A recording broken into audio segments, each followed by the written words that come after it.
The great Hall of Fame pitcher Satchel Paige used to say, "Don't look back, somebody might be gaining on you," and that is the case as far as the North Division is concerned.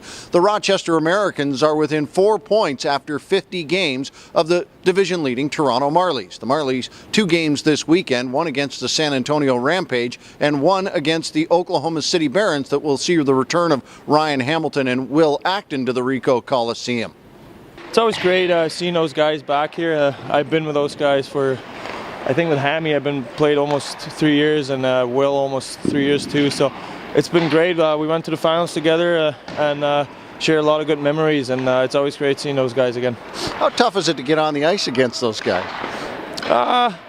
It's not too tough. As soon as you step out there, it's all about business, I would say. So you kind of know some things they're doing. They probably know some things you do, and they try to read off you and maybe get a goal. I try to prevent the goal. So it's like I said, as soon as you get out there, it's all about business. Right now, it looks like the Rochester Americans are putting some heat on. They are, you know what, and they've taken advantage of their home games. I think that, when you look at their lineup, they do have some strength right now. The Buffalo Sabres have, loaned them some players. When you look at Phil Veroni and Braden McNabb, some of the players that were up, Luke Adam, they're doing a tremendous job in Rochester.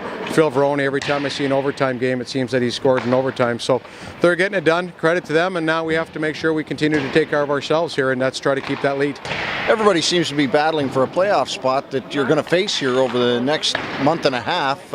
How important have these games become? Well, they're huge, and thankfully for us, we've done a good job on the road, Todd. Now we have to take advantage of our home games, and we've let a couple of games get by us. It was nice to rebound against a very good Texas team at the Air Canada Center, and tomorrow San Antonio's coming in, and they've been extremely good on the road lately. So the challenge gets tougher, but ultimately this group has shown all year that they're resilient, and I'm sure they'll be up to it tomorrow afternoon. Yeah, I mean, it's a playoff push after the All-Star break. These games, mean more and more to teams that are behind you. So as a team at first place in our division, we have to keep on pushing to get up there, and our goal is to be number 1 in the conference. So I think that's our goal, and we got to keep that for the rest of the season. And we'd be remiss if we didn't talk to Gord Dineen about his brother Kevin and the success of the gold medal in Sochi.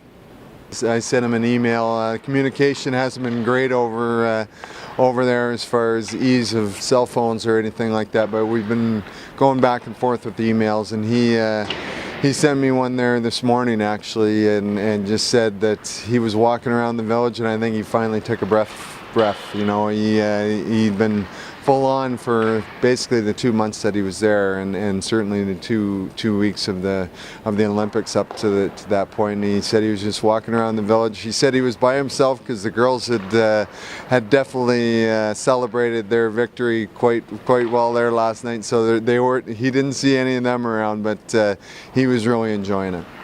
Next 3 games for the Marlies: San Antonio on Saturday afternoon at 3 o'clock. The Oklahoma City Barons come in on Sunday, and then a school day game on Wednesday against the Binghamton Senators. That game goes at 11 o'clock.